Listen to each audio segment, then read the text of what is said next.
Innal hamdalillah nahmaduhu wa nasta'inuhu wa nastaghfiruhu wa nastahdihi wa natubu ilaihi wa na'udzu billahi min shururi anfusina wa min sayyiati a'malina may yahdihillahu fala mudilla lahu wa may yudlil fala hadiya lahu wa asyhadu an la ilaha illallah wahdahu la syarika lahu wa asyhadu anna Muhammadan 'abduhu wa rasuluh. Ya ayyuhalladzina amanu taqullaha haqqa tuqatih wa la tamutunna illa wa antum muslimun.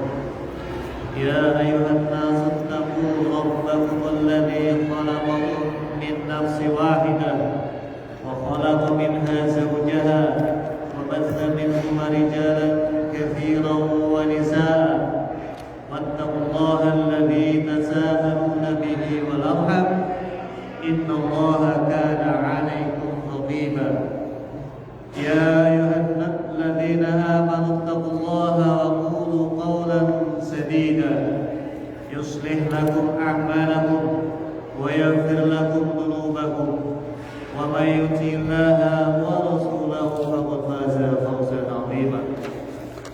Amma ba'd, fa inna asdaqal hadithi kitabullah wa khairul hadi hadi Muhammadin sallallahu alaihi wasallam wa syarrul umuri muhdatsatuha wa kullu muhdatsatin bid'ah wa kullu bid'atin dhalalah wa kullu dhalalatin finnar.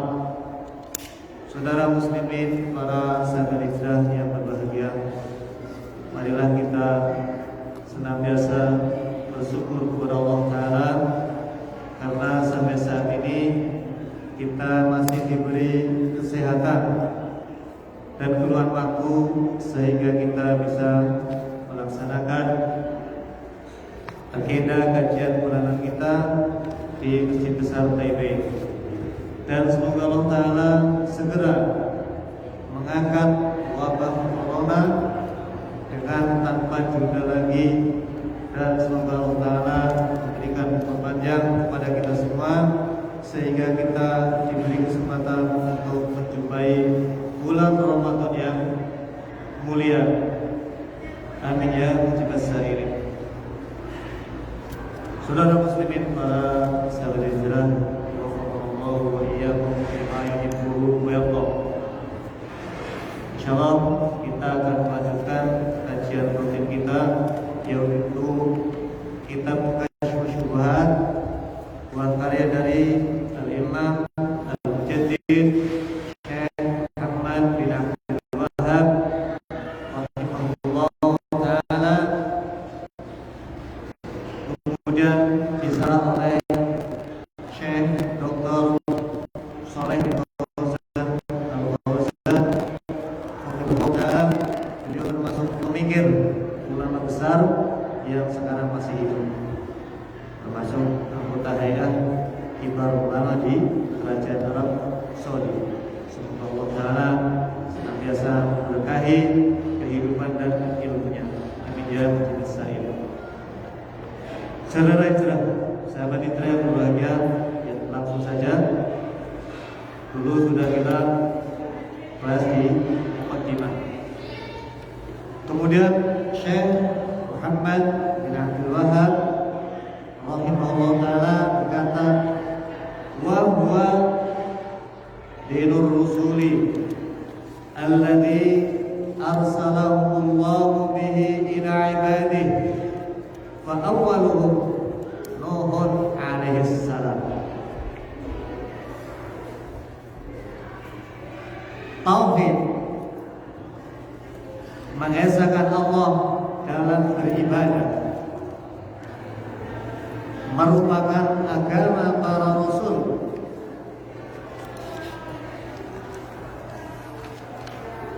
Allah telah mengutus mereka untuk menyampaikan ajaran ini kepada para hambanya. Di antara para rasul itu yang pertama adalah Nuh alaihissalam.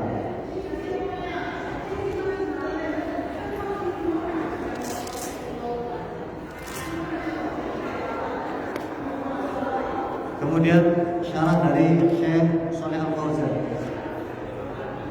Farrusulu kulluhum ma talabu minan nasi ayuqirru bi anna Allah wal khaliqu ar-raziqu al-muhyi al-mumitu li'annahum muqtarifuna bihadza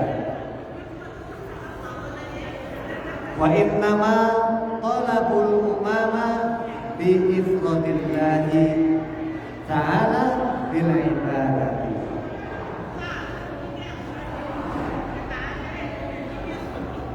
Para rasul semuanya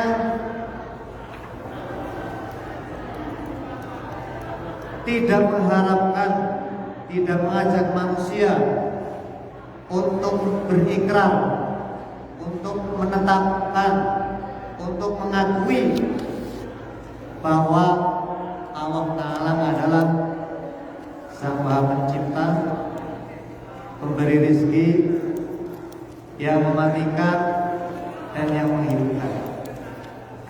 Karena manusia semuanya mengerti tentang hal ini.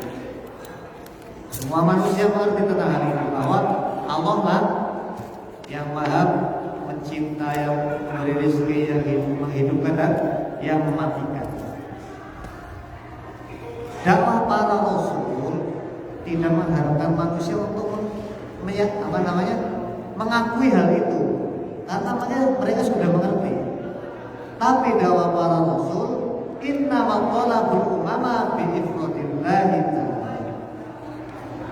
Yang diharapkan, yang diajak, yang disuruh oleh para rasul adalah terhadap umatnya adalah untuk mengesahkan Allah di dalam segala peribadatan.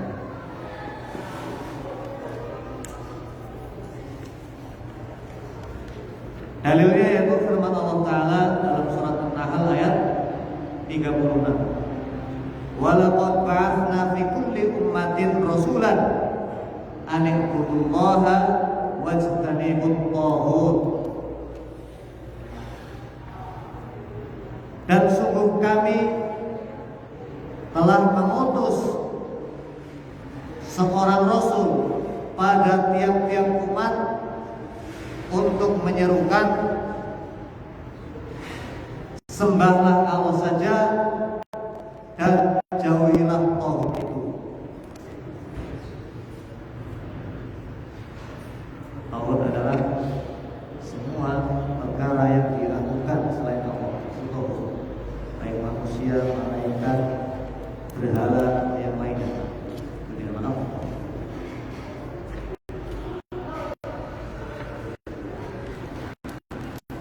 Maqala ayuqirru bi anna wa rabbu li annahum muqirruna bihadza. Dalam Al-Quran surat An-Nahl ayat 36, Allah Subhanahu wa Ta'ala berfirman menjelaskan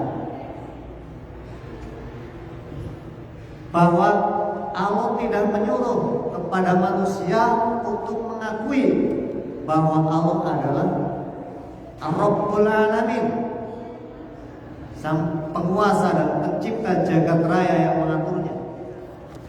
Karena manusia itu sudah mengerti tentang hal ini, bahwa tidak ada Sang pencipta kecuali Allah, tidak ada Rabbul Alamin kecuali Allah yang mengatur jagat raya ini, yang menciptakan, yang memberi rezeki, mematikan dan menghidupkan, hanya Allah. Semua manusia tahu tentang hal ini.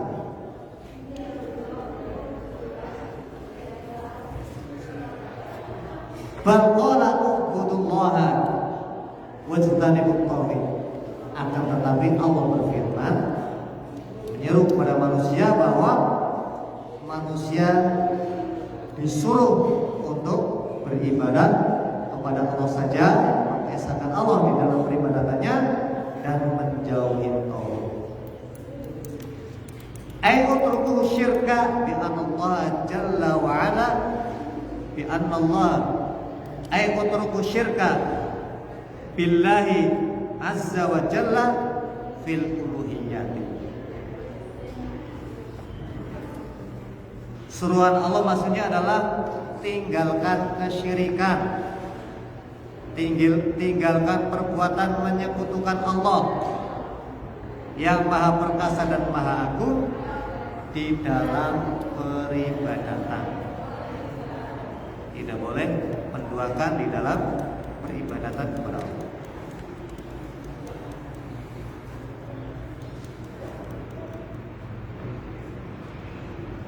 Allah juga berfirman, "Wa ma arsalna min qablika min rasulin illa nuhi ilaihi annahu la ilaha illa ana fa'budun." Dan kami tidaklah mengutus seorang rasul pun sebelum kamu Muhammad, melainkan kami wahyukan kepadanya bahwasanya tidak ada sesembahan yang benar kecuali Aku. Maka sembahlah olehmu sekalian atas Aku.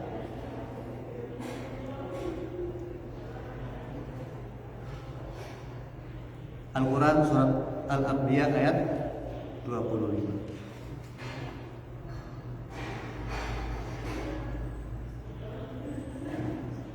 Di sini di surat Al-Anbiya ayat 25 Allah tidak mengatakan maqala annahu la rabba siwaya wa la khaliqa illa ana, bal qala subhanahu innahu la ilaha illa ana ay la ma'budu bihaqqin siwaya.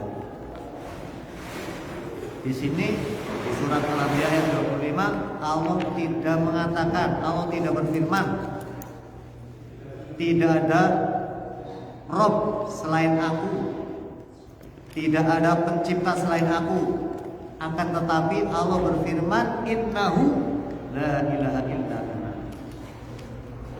bahwasanya tidak ada sesembahan yang hak, yang benar, yang layak diibadai kecuali Aku, kata Allah. Aila ma'budu bihaqqin siwaya, yakni tidak ada sesembahan yang benar yang layak diibadai selain Aku.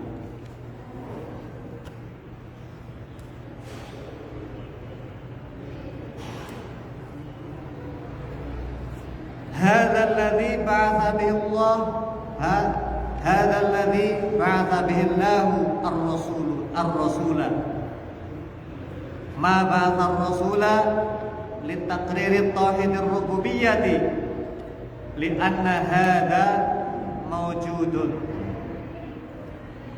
lakinnahu la yakfi, bal ba'athahu lit-tauhidil uluhiyyati alladzi huwa ifradullahi ta'ala bil ibadati wa huwa dinur rusuli kullihim min awwalihim ila akhirihim.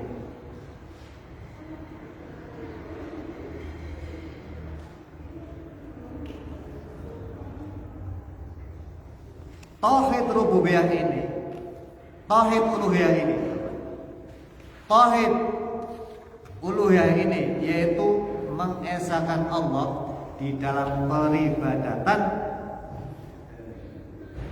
adalah misi terbesar para rasul yang Allah mengutus kepada mereka.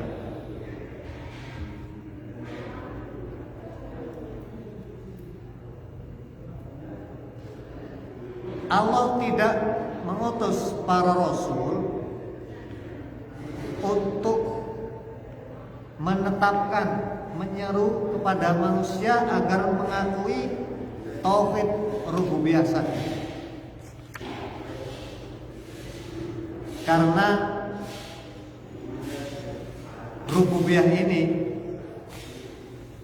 sudah diakui oleh manusia, yaitu mengakui rububiyah atau tauhid rububiyah maksudnya adalah menetapkan dan meyakini bahwa Sang Maha Pencipta yang memberi rezeki, yang menghidupkan, yang mengatur jagat raya ini hanya Allah Ta'ala. Akan tetapi pengakuan seperti ini tidak memasukkan seseorang ke dalam Islam atau keimanan kalau belum beribadah hanya kepada Allah. Lakinnahu la yakfi. Tapi pengakuan seperti ini, mengakui tauhid rububiyah saja tidak cukup. Akan tetapi Allah mengutus mereka para rasul untuk menyeru tauhid uluhiyah.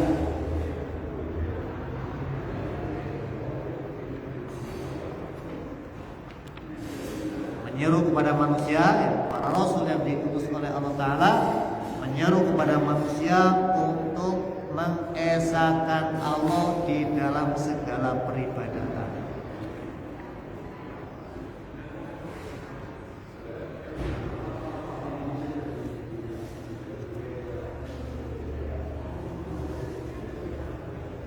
Itulah agama para rasul.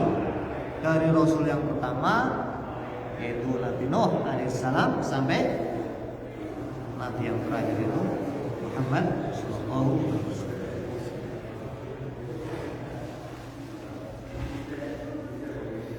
Mana dalilnya tentang hal itu?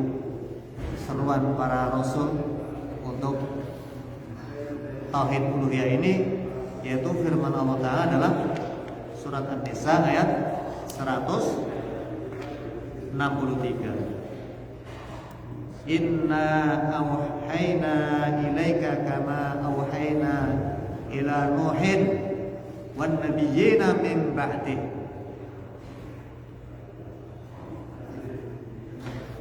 Sesungguhnya kami telah memberikan wahyu kepadamu sebagaimana kami telah memberikan wahyu kepada Nuh dan nabi-nabi setelahnya.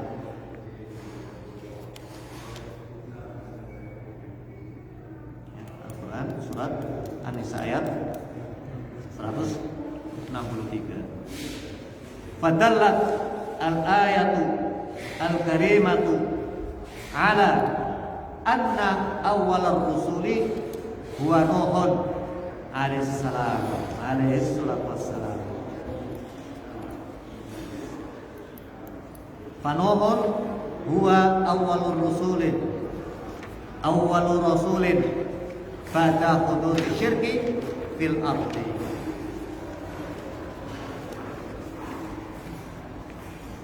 Ayat ini ayat mana tadi? Surat An-Nisa ayat 63. Ayat yang mulia ini menjelaskan bahwa Rasul yang pertama adalah Nuh alaihissalam. Maka di sini Syekh Muhammad bin Shalih Al-Utsaimin mengomentari ya dalam syarahnya ya, syarah Kashfus Syubhat.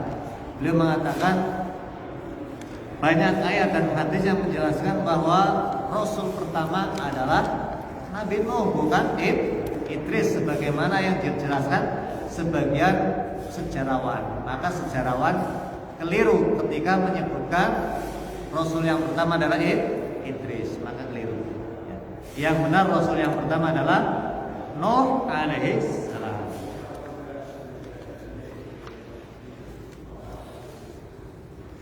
Dan Nuh alaihi salam adalah Rasul yang pertama diutus oleh Allah Ta'ala di muka bumi ini setelah terjadinya kerusakan yang paling besar di bumi ini, yaitu apa? Kesyirikan.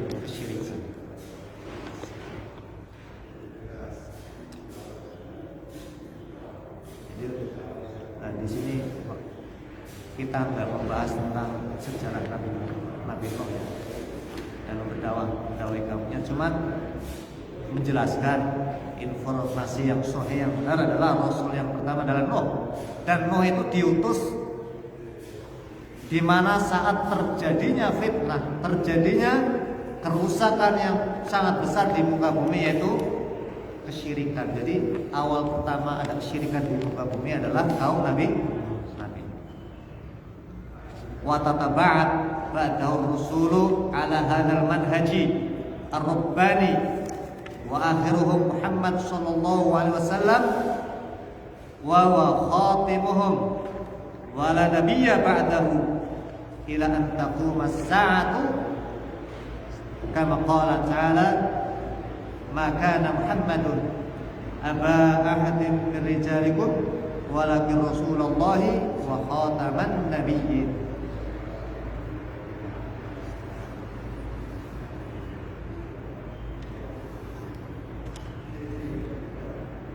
Ya, Rasul yang pertama adalah Nabi Nuh.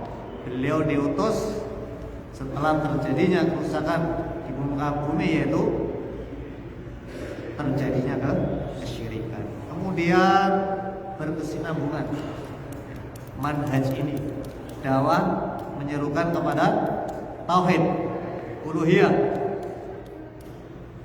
dari berbagai rasul, dari rasul yang pertama Nabi Nuh sehingga rasul yang terakhir yaitu Muhammad sallallahu alaihi wasallam. Beliau adalah pemungkas para nabi. Tidak ada nabi setelahnya hingga terjadinya hari kiamat nanti. Sebagaimana Allah jelaskan dalam surat Al-Ahzab ayat 40. Maka Muhammadun aba ahadin min rijalikum walakin rasulullahi wa khataman nabiyyin.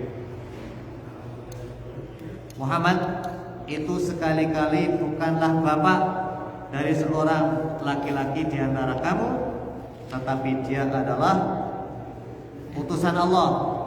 Dia adalah Rasul Allah dan penutup para nabi.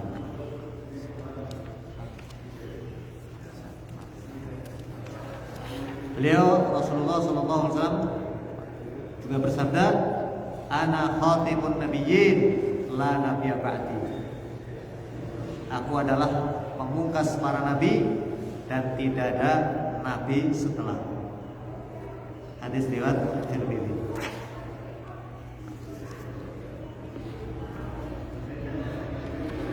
Wa huwa akhirur rusuli alaihi wassalatu wassalam wa akhirul anbiya'i li'anna kulla rasulin nabiyyin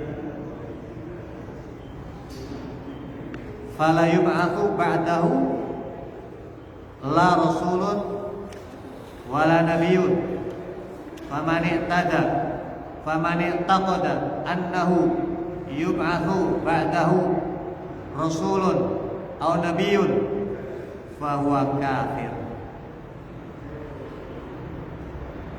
Beliau Nabi Muhammad SAW adalah Rasul yang terakhir dan beliau adalah pemungkas para nabi.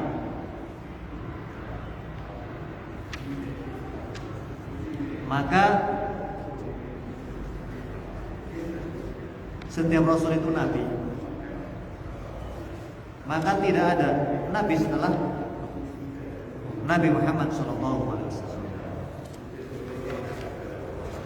Barang siapa yang mempunyai keyakinan ada utusan setelah Rasulullah Muhammad SAW atau ada nabi setelahnya, maka dia kafir.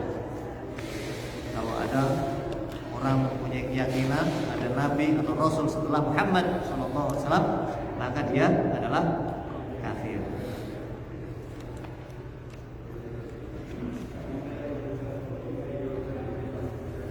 Dalilnya itu sabda Rasulullah SAW, wasayahruju ba'di kadzabuna thalathuna kullun minhum yadda'i annahu nabiyyun wa ana khatimun nabiyyina la nabiyya ba'di. Akan muncul setelahku para pendusta yang jumlahnya 30 orang. Semua mereka mengaku nabi.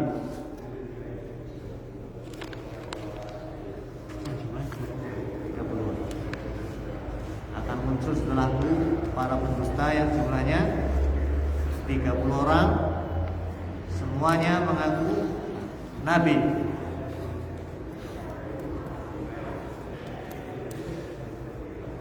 Sungguh Aku adalah pemungkas para nabi dan tidak ada nabi setelahku. Cepetan. Akan muncul setelahku para pendusta, jumlahnya 30 orang, semuanya mengaku nabi. Sungguh aku adalah pemungkas para nabi dan tidak ada nabi setelahku.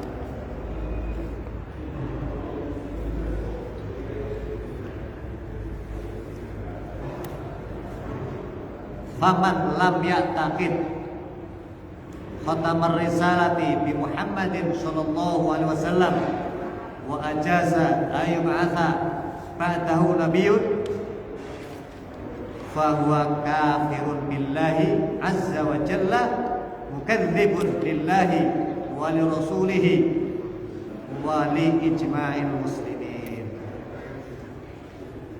Maka barang siapa yang mempunyai keyakinan, barang siapa yang tidak meyakini bahwa pemungkas para nabi adalah Muhammad sallallahu alaihi wasallam,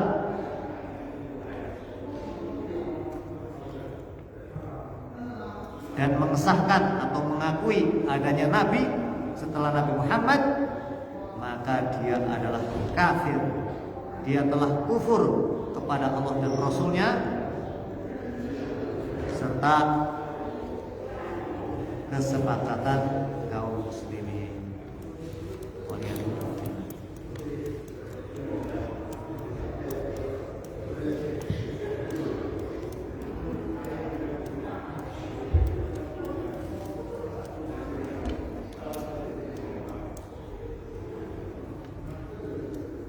Sudah itu ya, pernyataan dari Syekh Muhammad bin Abdul Wahab, kemudian disyarah oleh Syekh Al-Fauzan.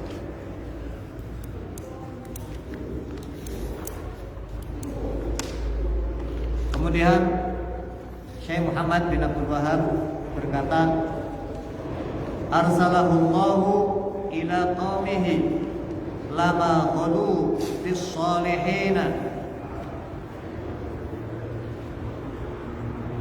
wadin wa siwa'in wa yaghuthin wa ya'uqin wa nasrin.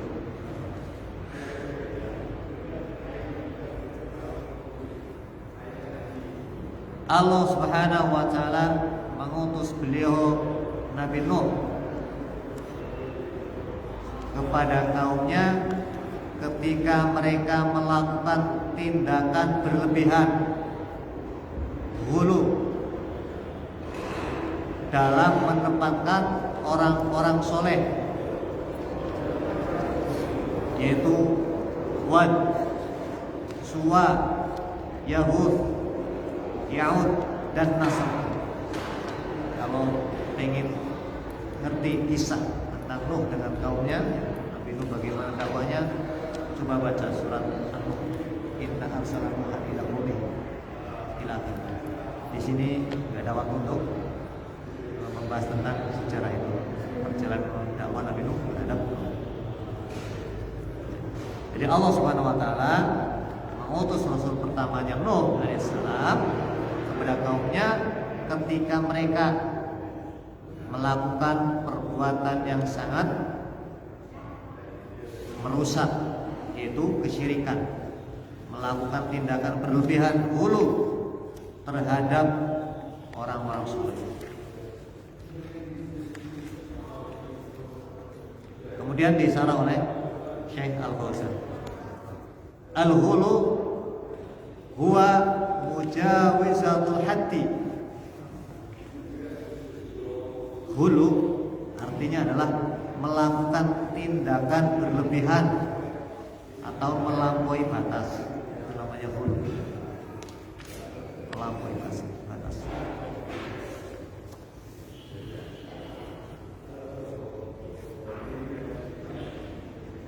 Wal hulu fi shalihin huwa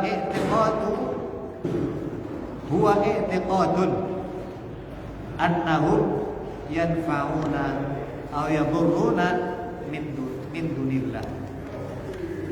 Adapun yang dimaksud tindakan berlebihan terhadap orang-orang soleh adalah meyakini bahwa orang-orang soleh itu memberikan kemanfaatan atau kemudaratan selain Allah.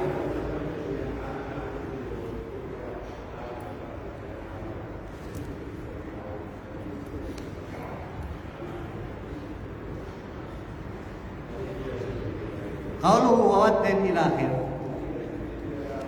Kemudian perkataan Syekh Muhammad bin Abdul Wahab menyebutkan nama orang-orang soleh di kalangan kaum Nabi Nuh, yaitu Wad, Suwa, Yahud dan Nasr. Hadhihi asma'ur rijal sholihin. Hadhihi asma'u rijalin sholihina min qaumi Nuhin matu fi amin wahidin fahazanu qaumuhum alaihim husnan syadidan faja'a syaitan ilaihim wa qala lahum sawwaru suwarahum wansabuha ala majalisihim min ajli an tadhakkaru ahwalahum wa tanshatu ala ibadah.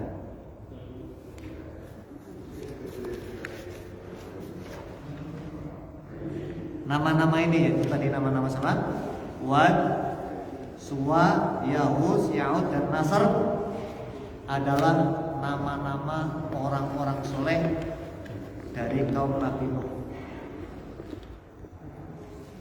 Orang-orang soleh ini wafat, mati pada satu tahun bareng, mati bareng. Orang soleh meninggal bersama. Akhirnya kaum Nabi Nuh bersedih, sangat sedih,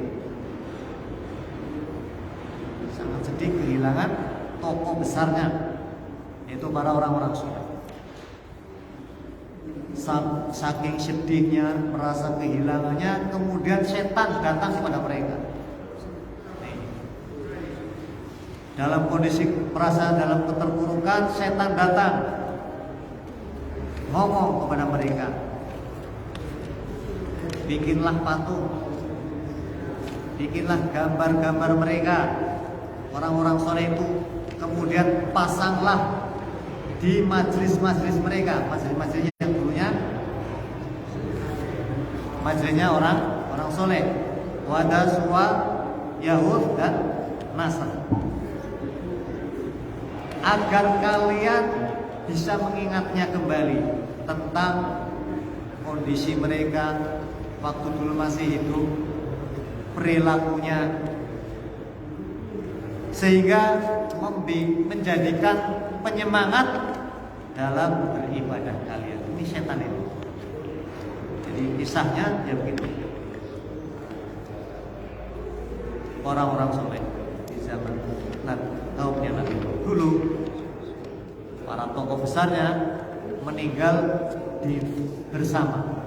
Akhirnya kaumnya sedih, merasa kehilangan, merasa dalam keterpurukan. Dalam kesedihannya itu, setan datang kepada mereka dan mengatakan, bikinlah patung, bikinlah gambar-gambar mereka, taruh di majelis-majelis mereka dulu, agar kalian ingat tentang mereka, kebiasaan mereka, perilaku mereka, sehingga bisa menggairahkan, membangkitkan untuk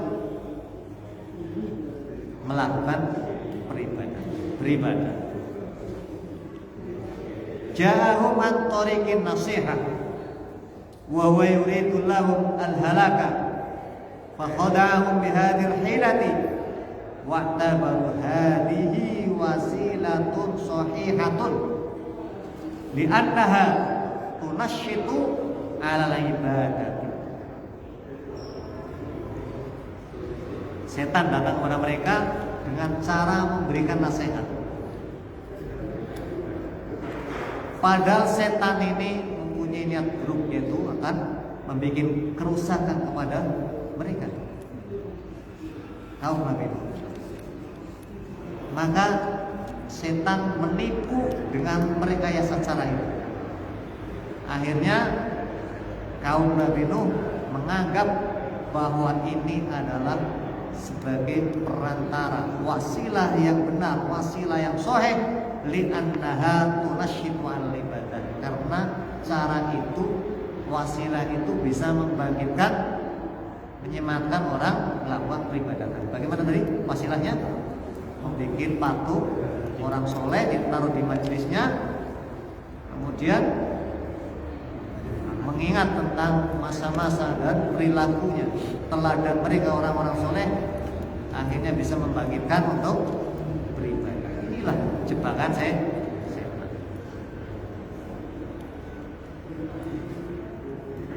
Fahada fi at-tahdhiru min fitnatis suwari wa fitnatil ghului fis sholihin. Maka ini adalah peringatan dari fitnah gambar dan patung dan fitnah hulu terhadap orang-orang soleh. Maka jangan sekali-kali ya main-main tentang foto ataupun patung. Dulu waktu saya masih waliyadzubillah ya, mudah-mudahan menjaga, masih mengikuti thariqah orang-orang sufi, dikasih tahu oleh tokoh-tokoh kami supaya masang guru foto-foto guru besarnya taruh di rumahnya, katanya fotonya itu bisa jaga rumah. Ini ya termasuk. Dan memang ada ya, saya nggak sebutkan daerah, ada di daerah kami orang terkenal wali menyator jalur thariqah, fotonya laku di mana-mana, dijual, yaitu dengan khurafat, dijual di pasang di rumah, bisa menjaga rumah. Dan suatu saat ada murid dari kalangan mereka melihat fotonya itu bergerak. Nah, itulah cara setan menyesatkan mereka. Fotonya bergerak, ngeri kan? Itulah setan mereka. Maka disinilah harus hati-hati tentang foto, apalagi foto-foto tokoh besar yang dianggap soleh. Bahaya ini nanti dijerumuskan oleh setan. Satu ya. Yang kedua, fitnah terhadap hulu ya. Fitnah hulu terhadap orang-orang soleh. Menganggap orang soleh itu mempunyai kemampuan untuk mengatur jagat raya.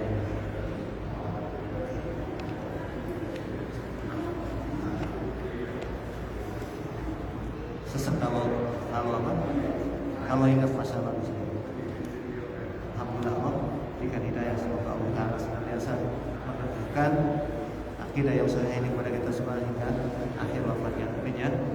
Selesai.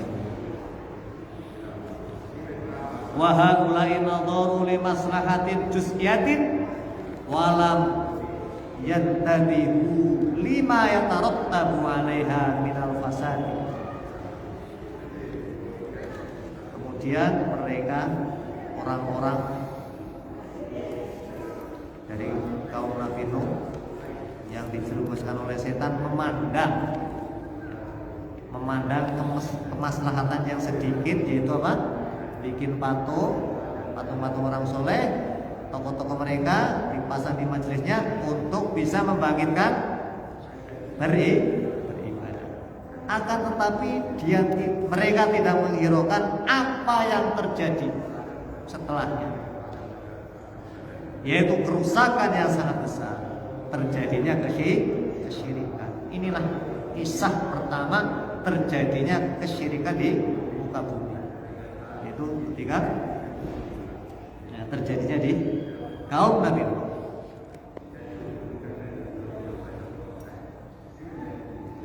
Fal insanu la yanzuru ila maslahati al-juz'iyati wa yansa al-madara al-'azimata allati tatarattabu 'alaiha fil mustaqbal.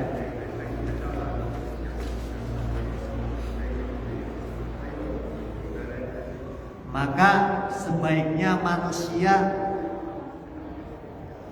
jangan menganggap kemaslahatannya sedikit, tapi lupa dengan bahaya yang sangat besar.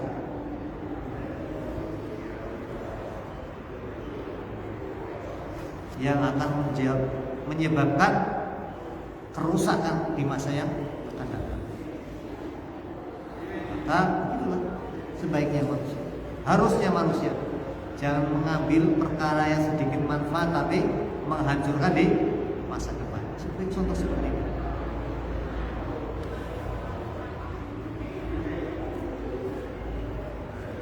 Tsumma uhlika kaum Nuhin bit tufani wa darasat hadhil asnam ila an jaa ahdun taghiyati wa huwa malikun min mulukil arabi yuqalu lahu Amr bin Luhay al-Khuzai. Setelah terjadi kesyirikan yang dilakukan oleh kaum Nabi Nuh, maka Allah menghancurkan, membinasakan mereka.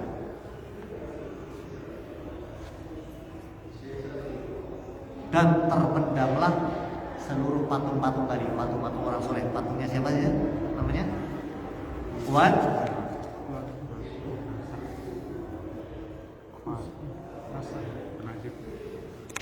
Yahud, Yu'ad, Nasr di surat An-Nuh.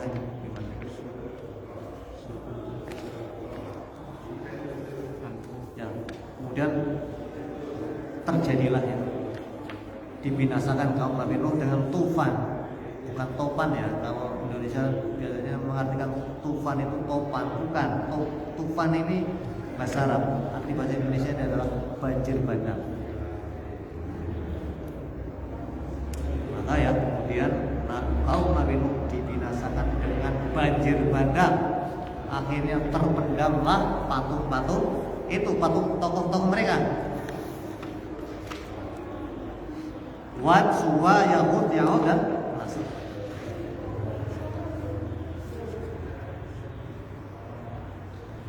Patung-patung itu terpendam lama sampai tidak diketahui orang, sehingga akhirnya muncul suatu masa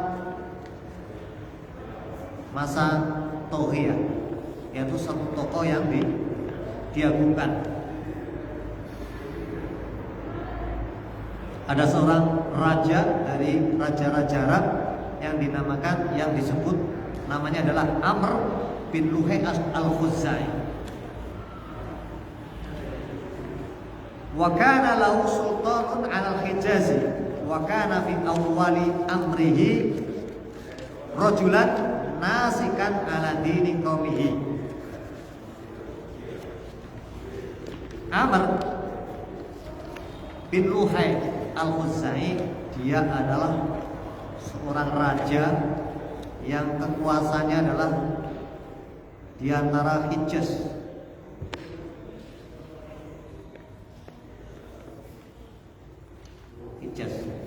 Madinah sekarang. Dia sebenarnya tidak pernah keluar saat itu. Dia seorang raja, menetap di wilayah kekuasaannya, dan dia mengikuti agamanya, mengikuti kaum yang ada di situ. Tidak pernah keluar, kalau sekarang tidak pernah keluar negeri.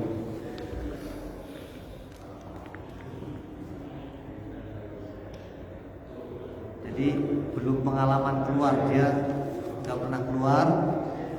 Kemudian setelah keluar bagaimana reaksinya? Walakin dhahaba ila Syam lil ilaj. Kemudian pada suatu saat dia keluar ke negeri Syam untuk melakukan pengobatan.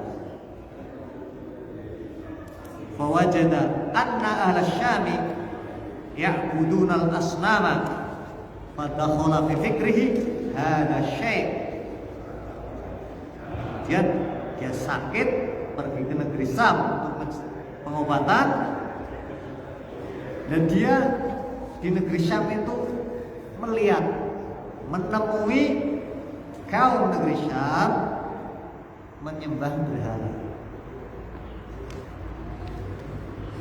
Fadakhala fi fikri hadha syekh, kemudian terkontaminasilah pemikirannya. Hadha syekh, ini adalah perkara yang, atau bahasa kita, ini adalah sesuatu banget gitu. Faja'a ila ahli al-Hijaz wal Jazirati wa da'ahum ila syirki wa ja'a syaitanu farsadahu ila mawatin al-asnami alladhi kanat tu'badu 'inda qaumin Nuhin walladhi safa 'alaiha ar-rimanu pada tufan. Setelah Raja Amr bin Luhai al-Khuzai pulang dari negeri Syam, kemudian dia mengajak ahli Hijaz dan Jazirah Arab, negeri Yaman, Irak, mana lagi yang disebut Jazirah Arab? Yaman, kalau sekarang memang Saudi, Timur Tengah lah semuanya. Nah, setelah Malik Raja Amr bin Luhai al-Khuzai pulang dari negeri Syam, dia menyeru kepada orang-orang Jaziratul Arab untuk melakukan kesyirikan sebagaimana yang dilakukan oleh orang-orang negeri Syam. Setelah itu setan datang kepada siapa? Amr bin Luhai al-Khuzai dan membisiki kepada dia. Setan datang membisiki kepada Amr bin Luhai al-Khuzai, kemudian menunjukkan, memberitahu tentang tempat di mana patung-patungnya kaum Nabi Nuh itu terpendam. Patung-patung yang dulu ketika kaum Nabi Nuh mereka menyembah, mengagungkannya. Padahal patung-patung itu sudah tertimbun ketika banjir bandang terjadi pada zaman Nabi Nuh alaihissalam. Sudah tertimbun pasir, tapi diberi informasi oleh syaitan. Fahafaruha wa naqaba anha fastakhraja wa zala ahya'il arab fantasara syikin dari kawah. Kemudian Amr bin Luhai al-Khuzai mengajak rakyatnya, masyarakatnya untuk menggali dan mengeluarkan patung-patung itu. Setelah patung itu keluar, tadi berapa jumlahnya? 4. Apa? Wad, Suwa, Yahud, 5 ya. Yahud, Nas. Nah, setelah keluar patungnya dikeluarkan, kemudian Amr bin Luhai al-Khuzai membagi-bagikan patung itu. Dibagi-bagi kepada seluruh kaum di Arab, dibagi satu-satu. Fantasyarat syirku min dalikal waqt. Mulai dari situlah tersebarnya kesyirikan di Jaziratul Arab. Jadi pertama ya setelah patung kaum Nabi terpendam beberapa tahun, muncul orang ini, tokoh namanya Amr bin Luhai al-Khuzai, dan dialah yang mengeluarkan patung itu, kemudian dibagi-bagikan oleh dia ke bangsa Arab. Mulai dari saat itulah tersebarnya kesyirikan di Jaziratul Arab. Wa kanat hadhil asnam al-maruthatu an qaumi Nuhin hiya akbarul asnami fa illa falahum asnamun katsiratun hatta innahu kana haulul ka'bai al-musyarrafati 360 sunaman Allata wal Uzza wal Manata al-thalithata al-ukhra hiya akbaru asnamihi.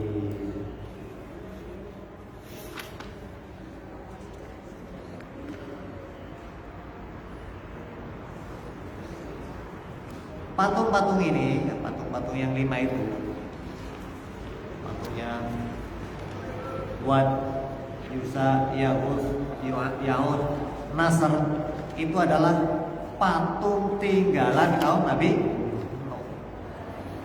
Dan mereka, orang-orang Arab, juga mempunyai patung.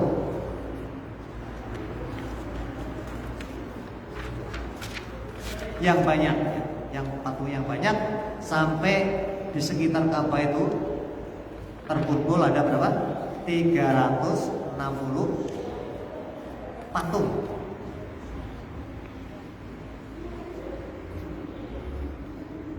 Dan yang besar adalah itu, yang 5 patung tinggalan kaum Nabi Nuh. Kemudian ditambah lagi patung yang besar dari kalangan mereka adalah yang disebut Lata, Uzza, Manat. Lata, Uzza, Manat ini adalah patung terbesar dari patung-patung mereka. Sedangkan yang 5 tadi adalah patung tinggalan kaum Nabi Nuh.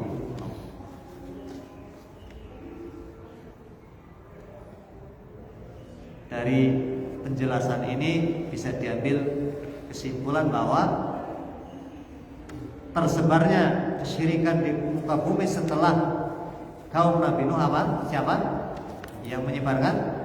Tokohnya Amr bin Luhai al-Khuzai.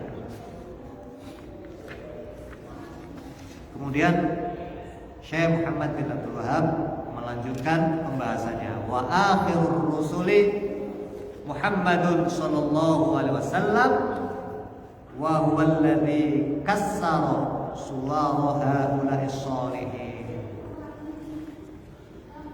Rasul yang pertama adalah Nuh dan Rasul yang terakhir adalah Muhammad sallallahu alaihi wasallam. Beliaulah yang menghancurkan patung-patung orang-orang soleh.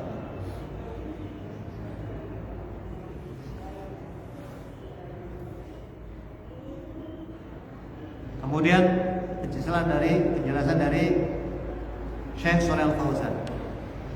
Kana halul Arabi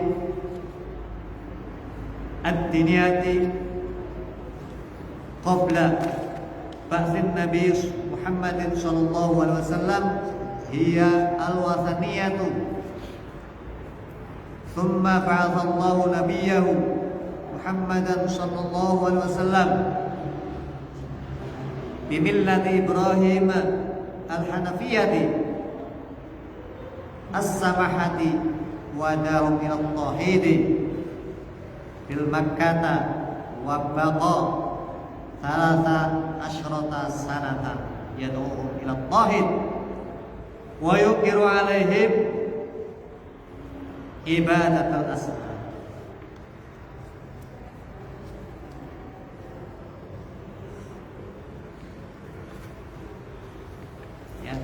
Rasul yang terakhir adalah Nabi Muhammad SAW. Kondisi bangsa Arab dalam masalah keagamaan sebelum diutusnya Nabi kita Muhammad SAW, mereka adalah para penyembah berhala.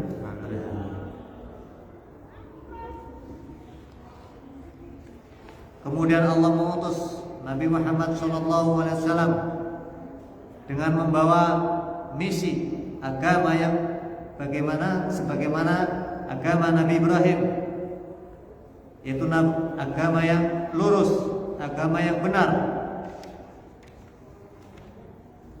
Kemudian Nabi Muhammad SAW menyeru, mendakwahi mereka orang-orang Arab mengajak kepada tauhid. Kita tahu lah ya, insyaallah sudah pernah sering membaca tentang bagaimana perjalanan awal dakwah Rasulullah sallallahu alaihi wasallam. Beliau menetap berdomisili di Mekah untuk mendakwah tauhid selama 13 tahun. Dan Rasulullah SAW mengingkari tentang peribadatan kepada patung ya, pada berhala. Fastajaba lahu man aradallahu lahu al-hidayata minas sahabati alladzina aslamu ma'ahu fil Makkah. Berdakwah ya Rasulullah sallallahu alaihi wasallam selama 13 tahun, maka Allah memberikan hidayah kepada orang yang Allah kehendaki dari kalangan para sahabat Nabi sallallahu alaihi wasallam, dan mereka berislam, bertauhid sama Rasulullah sallallahu alaihi wasallam ketika Rasulullah sallallahu alaihi wasallam masih di Mekah. Siapa aja kira-kira yang hafal nggak yang pertama masuk Islam atau para sahabat yang Islamnya di ketika Rasulullah sallallahu alaihi wasallam masih di Mekah?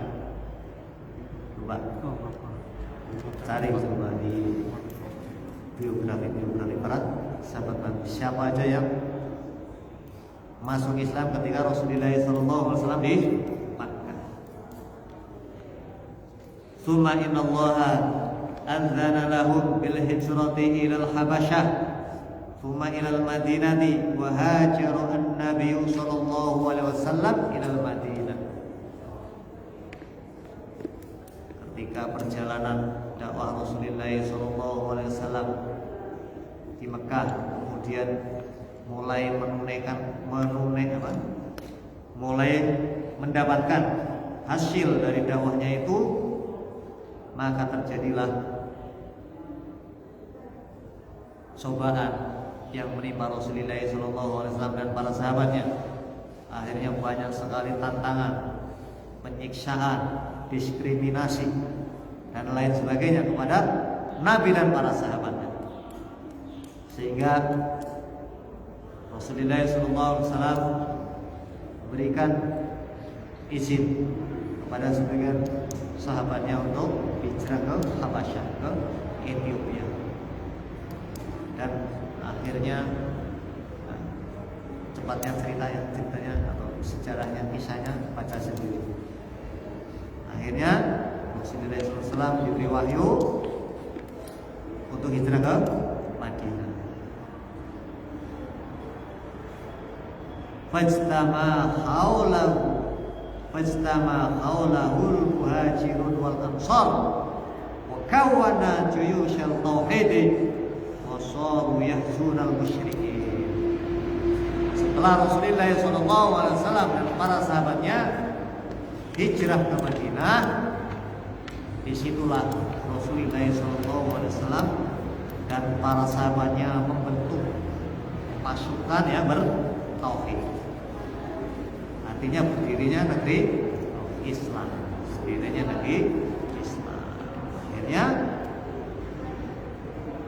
dengan perjalanan waktu terjadilah peperangan antara kaum muslim dengan kaum musyrikin. Sampai kapan? Ila anja'a fis sanati tsaminati minal hijrati ila Makkah. Perang terus sampai tahun 8 Hijriah. Kemudian terbukalah atau Fathu Makkah. Pada tahun 8 Hijriah Fathu Makkah, terbukanya, ditaklukkannya Mekah. Maka Mekah dari saat itulah mulai tahun 8 Hijriah Mekah sudah dikuasai oleh kaum muslimin, Rasulullah SAW dengan para sahabatnya. Dan setelah Fathu Makkah itulah semua patung yang tadi disebutkan, 5 dari warisan kaum Nuh, kemudian yang lainnya yang semuanya jumlahnya ada 360, dihancurkan oleh kaum muslimin karena Mekah sudah dalam pangkuan kaum muslimin, dalam di bawah kekuasaan Rasulullah SAW. Kemudian semua selain patung dihancurkan, semua gambar-gambar yang ada di Mekah dihapus. Di dalam Ka'bah dihapus.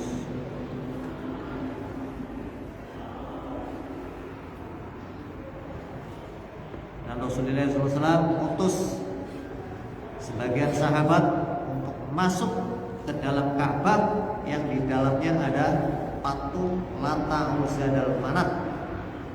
Suruh hancurkan. Setelah hancur, semua patung yang berada di sekitar Ka'bah hancur semua, baik dari warisan kaum Nabi Nuh, karena pertama ada patung yang disembah di muka bumi adalah kelakuan kaum Nabi Nuh. Nah, patung yang paling tua di muka bumi sampai yang terakhir dijadikan atau bikinan orang Arab dihancurkan oleh Rasulullah SAW dan para sahabatnya ketika Fatu Makkah tahun 8 Hijriah. Mulai dari era itulah tersebarnya tauhid, tersebarnya dakwah tauhid. Wad daraja asyirka walhamdulillah. Walillahil hamd. Mulai saat itulah setelah patung-patung dihancurkan, patung yang ada di sekitar Ka'bah jumlahnya 360 dihancurkan oleh Rasulullah SAW. Mulai disitulah sudah terpendam kesyirikan. Kesyirikan sudah gak ada, sudah hangus sampai hangus. Kesyirikan terpendam. Walhamdulillah.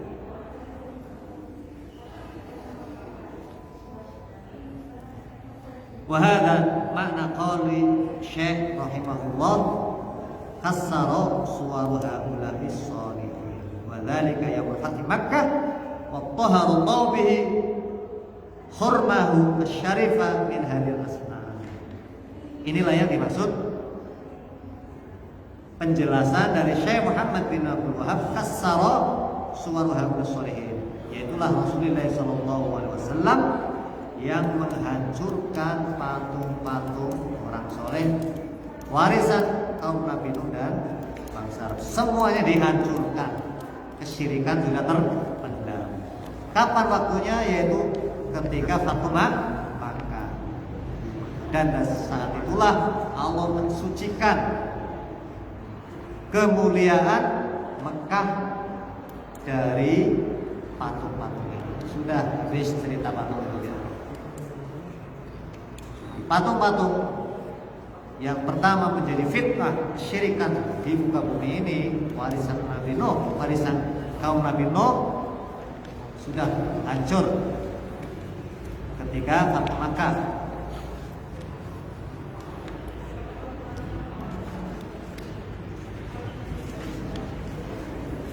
Sampai akhirnya Makkah menjadi kota suci kembali, mulia kembali.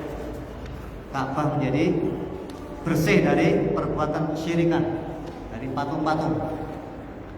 Sampai kapan kondisi seperti itu? Wamtadda at-tauhidu min ba'dihi sallallahu alaihi wasallam wa ahdil khulafa'ir rasyidin wa ahdil qurunil mufaddalati kulliha khaliyan min asyirki.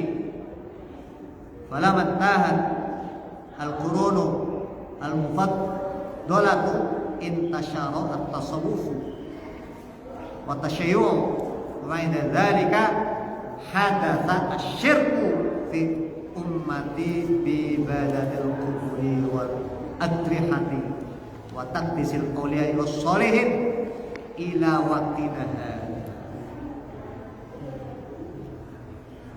Setelah patung-patung dihancurkan sampai bersih, kesyirikan terpendam, waktunya sampai kapan?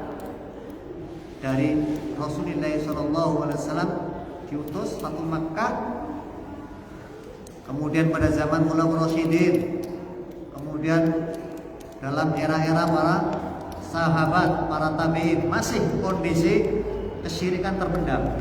Semuanya dakwah tauhid. Semuanya dari zaman Rasulullah, dari zaman sahabat, dari zaman tabi'in, kondisi kehidupan di dunia ini, di muka bumi ini sudah tidak ada kesyirikan. Akan tetapi setelah kurun, 3 kurun dari zaman Nabi, zaman sahabat, zaman tabi'in. Para sahabat sudah meninggal, para tabi'in, orang-orang soleh sudah meninggal. Mulai disitulah menyebarnya, munculnya paham tasawuf dan tasyayyu. Munculnya tasawuf dan tasyayyu Syiah. Syiah mulai muncul itu tahun 25 Hijriah atau 25 tahun setelah Rasulullah SAW wafat. Itu ada tokoh namanya Abdullah bin Sabah atau yang disebut Ibnu Sauda. Dia itu adalah pendeta Yahudi dari Yaman, dari Al-Hira, Yaman, berpura-pura masuk Islam. Mulai disitulah muncul tasawuf dan Syiah. Lah dari mulai itulah terjadi lagi kesyirikan di muka bumi dalam umat Nabi Muhammad ini, dengan mereka menyembah kuburan, mensucikan, melakukan para wali, orang-orang soleh. Sampai kapan? Sampai sekarang, waktu kita masih melihat realitas seperti itu.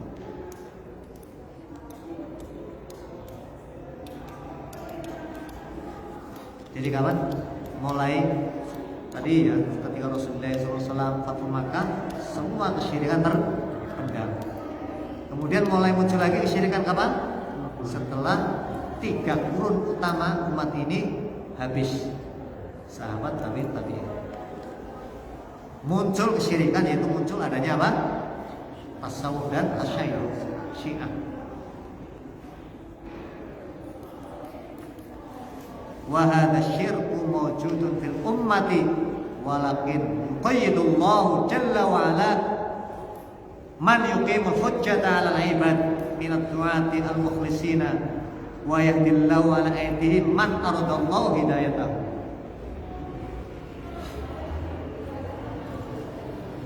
Memang kesyirikan ini, kesyirikan yang dilakukan dari paham-paham sufi, ya, paham-paham tasawuf, paham-paham Syiah.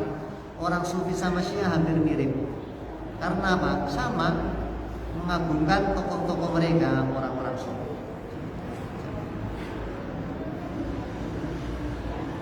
Kesyirikan seperti ini memang ada, realitanya ada di umat ini, umat Muhammad. Akan tetapi Allah senantiasa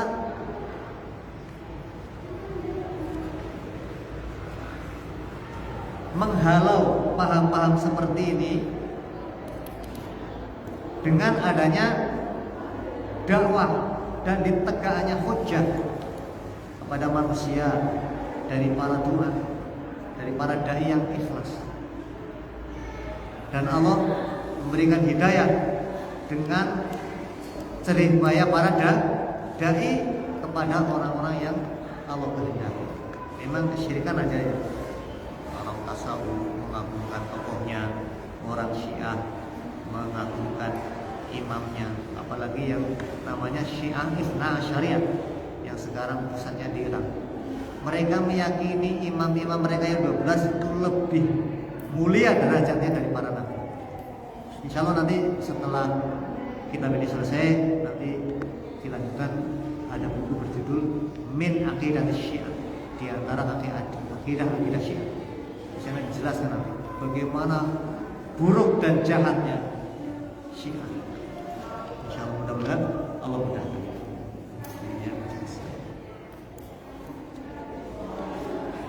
Wa hakadha yanbahi wa yajibu 'ala thulabatil ilmi wad du'ati ayat tamu bi hadzal amri wa yaj'al da'wata lit-tauhid wa inkari syirki wa hadha asyubhata min awaliyati da'wati. Fa hadha huwa al-wajib wa hadhihi da'watur rusuli alaihi wassalatu wassalam. Oleh karenanya wajib dan selayaknya bagi para penuntut ilmu dan para dai untuk perhatian, untuk memprioritaskan dengan dakwah tauhid ini.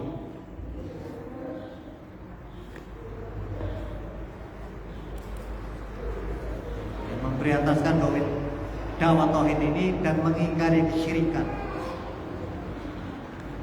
membantah kesyubhatan dalam permulaan dakwahnya. Karena dakwah tauhid itu adalah misi paling besar para rasul. Li'anna kulla amrin yahunu duna syirki. Karena semua masalah yang berkaitan dengan dakwah, dengan agama itu adalah perkara yang mudah setelah kesyirikan itu tumbang. Maka disinilah para penuntut ilmu dan para dai harus ihtimam betul, harus perhatian betul, harus memprioritaskan dakwah tauhid. Cuman realitanya ya wallahu musta'an. Orang kalau diajak ngaji tauhid, ngaji akidah, jarang yang serius. Tapi kalau tematik tentang keromantisan dan yang lainnya, masya Allah. Tapi kalau tauhid, bahkan kalau dilihat sekarang jarang sekali, walaupun kita menyimak di medsos, jarang sekali yang memprioritaskan dakwah. Padahal itu adalah misi para rasul yang paling agung. Tauhid ini yang akan membentuk karakter keimanan seseorang. Tauhidnya mantap, mengenal Allah Subhanahu wa taala dengan jelas, tidak terbetik dalam hati tentang kesyirikan, bersih. Di situ akan memunculkan karakter yang jelas bagi orang yang beriman. Karena kemenangan para sahabat, para tabi'in menaklukkan dunia kan modalnya ini tauhid. Perkara yang lain itu gampang, yahulu, ya, sebagaimana dijelaskan oleh Syekh Shalih Al Fauzan di anna kulla amrin yahulu duna syirki. Karena semua perkara mudah selain syirik. Syirik itu paling berat, apalagi di masyarakat kita udah jadi tradisi, jadi budaya ada. Sebagaimana dinyatakan oleh Imam Syafi'i, ketika orang menyinggung adat itu sama aja nantang perang. Makanya orang dakwah tauhid di negeri-negeri yang terjadi kesyirikan itu sangat berat. Tapi itu misi terbesar para rasul. Famadama asyirku mawjudan fa kaifa tungkirul umura al-ukhra. Selagi kesyirikan itu ada, bagaimana engkau mampu akan mengingkari perkara yang lain? Tentang riba, tentang apa setiap saat ya bagus. Tapi kalau kesyirikan masih kuat, sulit untuk menang dalam medan dakwah. Labudda an nabda bi inkari syirki awalan wa nukhallil muslimin min hadhihi al-aqaid al-jahiliyah wa nubayyinu lahum bil hujjati wal burhani wa bil jihadi fi sabilillah idza amkana dhalik hatta ta'uda al-hanafiyatu ila al-muslimin kullun bihasbi istita'atihi wa miqdarihi fi kulli makanin wa zamanin.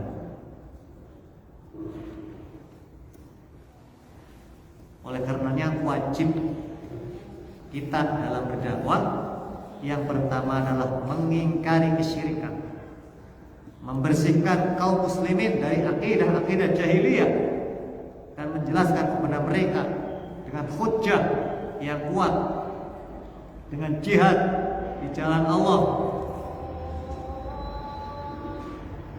hingga manusia kembali kepada agama yang lurus. Semua dari setiap pribadi, dari setiap individu melakukan hal ini dengan basic dan kemampuan masing-masing pada setiap zaman dan Yajib 'ala du'ati alla yaghfulu an hadzal amri wa yahtammu bi umurin ukhra wa yubdilu juhudahum fiha wa la yahtu a'yunahum an waqin nasi al-waqina bisyirki wa ibadatil adrihati wastila'il kharrafiyin wa tawahitis sufiyati ala mulin nas. Dan wajib bagi setiap dai untuk berdakwah jangan sampai lupa tentang masalah ini, yaitu memprioritaskan tauhid, memprioritaskan dakwah akidah. Tidak boleh menutup mata. Para dai tidak boleh menutup mata dengan adanya kesyirikan. Jangan sampai manusia terjatuh kepada kesyirikan dan beribadah kepada kuburan-kuburan. Jangan sampai paham-paham khurafat, paham-paham takhayul, paham-paham tauhid sufi merasuki akal-akal manusia. Hadza amrun la yajuzu as-sukutu alaihi wa kullu da'watin la tatatajjahu linnahi anhu fahiya da'watun naqisatun au da'watun ghairu shalihatin au da'watun ghairu musmiratin. Ingat ini garis besarnya ini ya, kesimpulannya.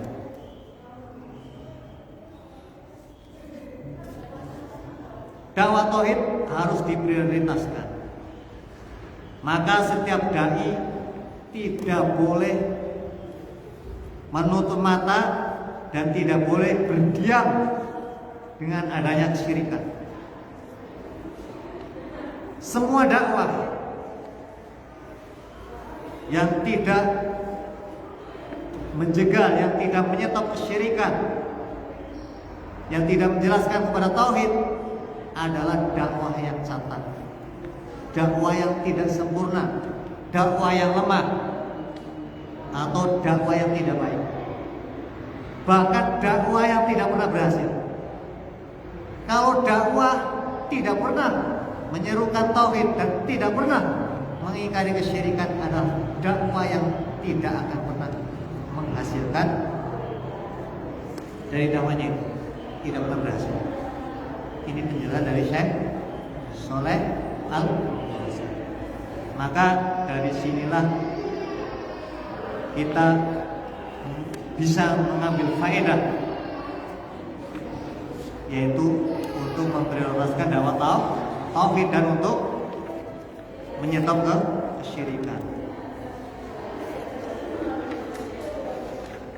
Kama innahu yajibu ayya'lama al-iqrara bit tauhid rububiyyati la yakfi wa la yanfa'u illa idza kana ma'al iqraru bit tauhidil uluhiyyati wa tahqiqihi qawlan wa 'amalan wa i'tiqadan wa anna al-musyrikina alladziina bu'itsa ilaihim nabiyyuna Muhammadun sallallahu alaihi wasallam kanu muqirrina bi tauhidir rububiyyati wa lam yanfa'hum iqraruhum bihi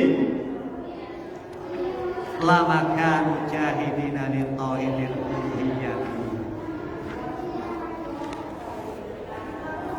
Selain ya, para dai selain harus memprioritaskan dakwah tauhid dan mengingkari kesyirikan, juga harus memberikan pengertian, menjelaskan kepada manusia bahwa mengakui, menetapkan tauhid rububiyah, mengakui bahwa Allah adalah Sang Maha Pencipta, Sang Pemberi rezeki, yang menghidupkan, yang mematikan, mengatur alam raya ini adalah tidak cukup dan tidak bermanfaat kalau seseorang tidak menetapkan, tidak mengakui tauhid uluhiyah. Mengakui Allah Sang Maha Pencipta sadar, tapi cara beribadahnya tidak ikhlas kepada Allah, maka tidak cukup. Maka harus dijelaskan tentang kedudukan tauhid rububiyah dan uluhiyah.